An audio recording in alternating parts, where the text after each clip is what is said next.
Hello and welcome back to my YouTube channel. I am Jason Wheeler, your Southern Utah, Washington County, and Nevada real estate agent. If you're new to my channel, as always, I want to thank you for stopping by. You're going to see my email and my phone number on the screen, so go ahead and email me, call me, text me. I will get back to you at my earliest convenience. And as always, if you find some value, please hit the like button, the subscribe button, and the notification bell for the future content I certainly will be bringing you. Today we are going to go over selling a probate property and a little step-by-step guide on how to do that. I am a certified probate real estate specialist. We've already done one video. I'm doing a second video to give you a little more insight. So as always, if you need some help, please call me. I will get back to you at my earliest convenience, and of course, email me. So let's go ahead and dive into this. The steps that you need to take when selling probate, they're not that difficult, but you definitely do need to know the steps in which things happen. If you're watching this video, I know that you're probably going through a situation where it's a little bit challenging, might be emotionally challenging, logistically challenging. You might not know exactly what to do, and it could be a little frustrating. Things could be taking a little longer than you would like. If you have family disputes and there's sentimental value to the property in which might need to be sold, all of that stuff plays a factor. And so I'm here to help make things a little easier for you and hopefully lighten that burden off of your shoulders.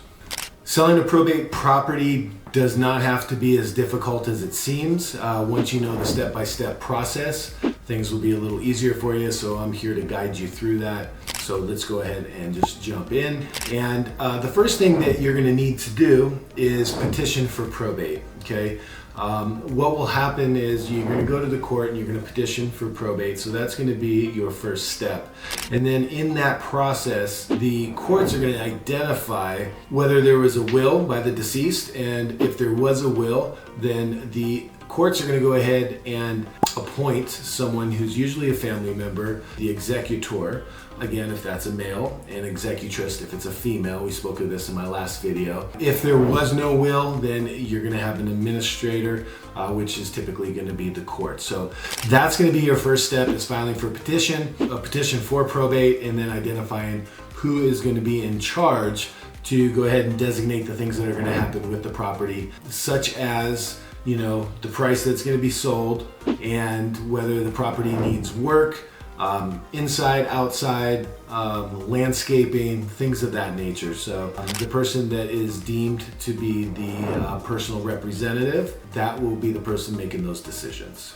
Step 2, you're going to want to get either an appraiser to get out there and do an appraisal on the property, or you're going to have a professional real estate agent such as myself come on out and do what we call a probate comparable market analysis. And a probate comparable market analysis is going to be 2 CMAs. Sometimes, if the deceased died, many months prior to actually listing the property, we want to know what that property was worth at the time that the deceased passed away. And then we want to know current market value. So we will do 2 CMAs by a real estate professional to know what the property was worth at the time of the deceased, and then of course in our current market what that property is worth now.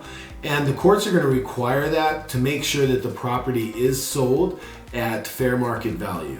The third step is going to be getting the courts to approve the sale of the property. In some states it does take the courts giving an approval to sell the property. So you got those 3 steps that you're going to have to go through just first. And so that is going to be petitioning for the probate case. And then after that, you're going to go ahead and have to designate, who is going to be the person. The courts are going to designate that person to go ahead and delegate. And then you're going to need to, as I said, get an appraisal on the property or have a real estate professional do a CMA on the property as well. Last but not least, we need to make sure that the courts approve of the sale of the property. So once that the petition is submitted, the courts will go ahead and release what's called an order, and that will be your second part. Once you have the order, you can go ahead and hire your real estate agent and you can start moving in the direction of selling the property. But again, third piece is to make sure that the courts approve of the sale of the property.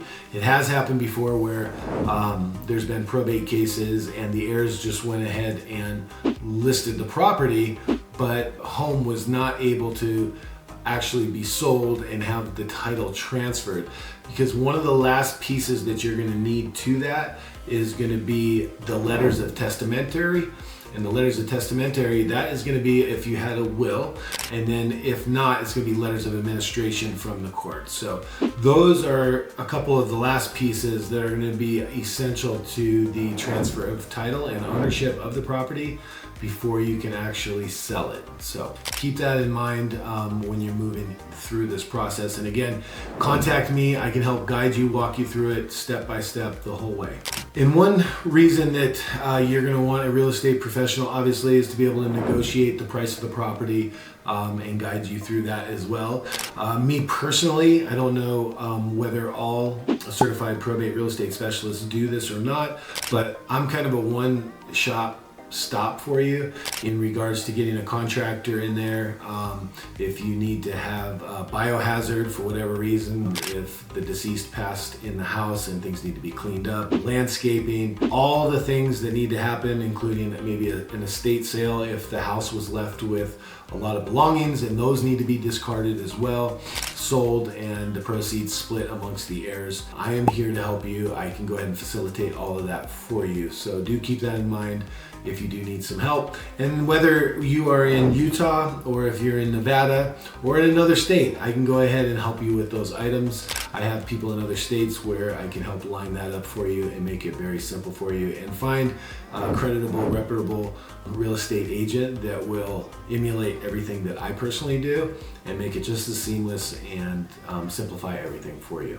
I know selling a home, especially in a probate situation, can be, again, I stated earlier, a very emotional, taxing journey, as well as the logistics. So if I could be of any service to you, let me know. I hope that this video has served you well and gave you some insight, but that's just a real simple step-by-step. It's not very complicated, but again, you want to have a professional along with you to help guide you and just take the stress off. And that way, when you do have questions, you can ask me or that professional what to do and how to do it. So with that being said, I'm going to sign off for now. I want to thank you again for being here. You're going to see my email. You're going to see my phone number, so you can text me, call me, email me anytime. I will always get back to you at my earliest convenience. Thank you for being here. I am Jason Wheeler, and I will see you on the next video.